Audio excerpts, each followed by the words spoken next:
নেতৃত্বগুলো সমিতির দীর্ঘ পথ চলা আজকে এই জায়গায় এসে দাঁড়িয়েছে, এই জন্য সবাইকে আন্তরিকভাবে ধন্যবাদ এবং কৃতজ্ঞতা প্রকাশ করছি। আমরা যখন এই অনুষ্ঠানটি ঢাকায় বসে আয়োজন করছি, তখন ঠিক হাওড় পাড়ে একটি কান্নার রোল চলছে। আমি আমার বাড়ি নেত্রকোনা সদর বাংলা, আমার ভাইয়ের সরাসরি ভোটার, কিন্তু আমার দাদার বাড়ি সুনামগঞ্জ একদম হাওড়ের ভিতরে। যে কারণে হাওড়ের সঙ্গে আমার একটি নিবিড় যোগাযোগ। হাওড়ের মানুষের দুঃখ কষ্ট যন্ত্রণা আমি প্রতি বছর একবার অথবা দুবার হাওড়ে যাই, এবং এই দুর্গম হাওড়, যেটাকে বলে শনির হাওড়, দেখার হাওড়, যে হাওড়গুলোর নাম আপনারা বেশিরভাগ সময় শুনে থাকেন, সেই দুর্গম হাওড়ে আমি আসলে যাই বর্ষায় কিংবা শুকনো মৌসুমে।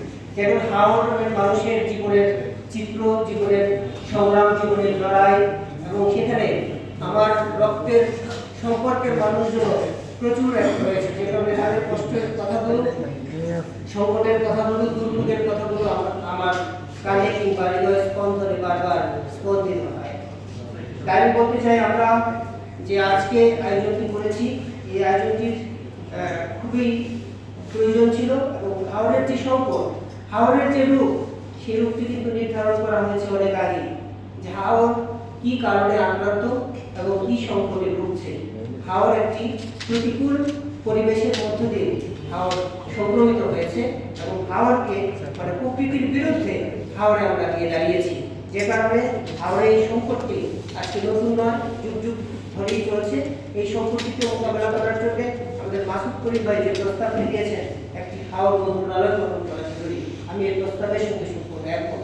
আমরা নতুন সরকারের কাছে দাবি জানাই যে হাওড় দেশের মোট খাদ্য উৎপাদনের 20% চাহিদা মেটায়, মিঠা পানির মাছ একটি বড় যোগান দেয়। সেই হাওড়ের নিয়ে আমাদের একটি বিশদ পরিকল্পনা দরকার। হাওড়কে কেন্দ্র করে ইতিমধ্যে রাষ্ট্রের যে প্রতিষ্ঠানগুলো তৈরি হয়েছে, সেই প্রতিষ্ঠানগুলো এখন পর্যন্ত কার্যকর কোনো ভূমিকা রাখতে পেরেছে বলে আমার কাছে মনে হয়নি। কারণ হাওড়ের সামান্য রূপটি, যে রূপটি প্যারাসিটামল সারে, সেই রূপটি এখন পর্যন্ত হাওড়কে সুরক্ষা দেওয়ার জন্য দাওয়াই দরকার। সেই প্রতিষ্ঠানগুলো সেই কার্যকর ভূমিকা এখন পর্যন্ত রাখতে পারেনি। এটি হচ্ছে আমার ব্যক্তিগত অভিমত। কোনো মন্ত্রণালয়, কোনো রাষ্ট্রীয় সংস্থা বা প্রতিষ্ঠানকে ছোট করার জন্য নয়, এটি আমার ব্যক্তিগত অবজারভেশন তুলে ধরছি। আর একটি বিষয় যেটি আমরা বলার চেষ্টা করি, যে হাওড়কে পরিকল্পিতভাবে উন্নয়নের জায়গায় নিয়ে যেতে হবে। অপরিকল্পিত উন্নয়ন হাওড়ের একটি বিরাট বড় সংকটের কারণ হয়ে দাঁড়িয়েছে।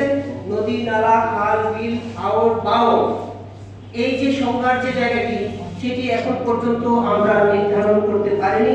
যে কারণে আমাদের হাওড়কে কিভাবে সুরক্ষা দিব, নদীকে কিভাবে সুরক্ষা দিব, বাওড়কে কিভাবে সুরক্ষা দিব, সেই সুরক্ষার জায়গাটি আমরা চিহ্নিত করতে ব্যর্থ হচ্ছি। নিশ্চয়ই হাওড়ের দুর্যোগ, চাষাবাসের সন্তান গ্রন্থের প্রাসঙ্গিকতা ও করণীয়, এই ধরনের লেখা, এই ধরনের প্রকাশনা আমাদের হাওড়কে সুরক্ষায় অনেক এগিয়ে আসবে। আরেকটি জিনিস আমি বলতে চাই, যে হাওড় নিয়ে বাংলাদেশের প্রভাবশালী গণমাধ্যমে আমি নয়, আমার সহকর্মীদের কিংবা নেত্রকোনার অনেকেই লিখছেন। আমি মনে করি নেত্রকোনার গণমাধ্যম কর্মী এখন আমরা যারা আছি, প্রায় 2 শতাধিক আমাদের সদস্য রয়েছে, এবং আমাদের বেশিরভাগই যে গণমাধ্যমে কাজ করে আমরা নিজ নিজ জায়গা থেকে হাওড়ের কষ্ট, দুঃখ, দুর্দশাগুলি তুলে ধরার চেষ্টা করি। যে কোনো প্রেক্ষাপটে হাওড়কে যদি আমরা প্রাসঙ্গিক করে তুলতে পারি, হাওড়ের মানুষের দুর্ভোগের কষ্ট বিষয়গুলো রাষ্ট্রের কাছে হতে যাবে। এটি একটি বিরাট বড় নিরাময়ের দাওয়াই হতে পারে। সবাইকে ধন্যবাদ। সবাই ভালো থাকুন, সুস্থ থাকুন।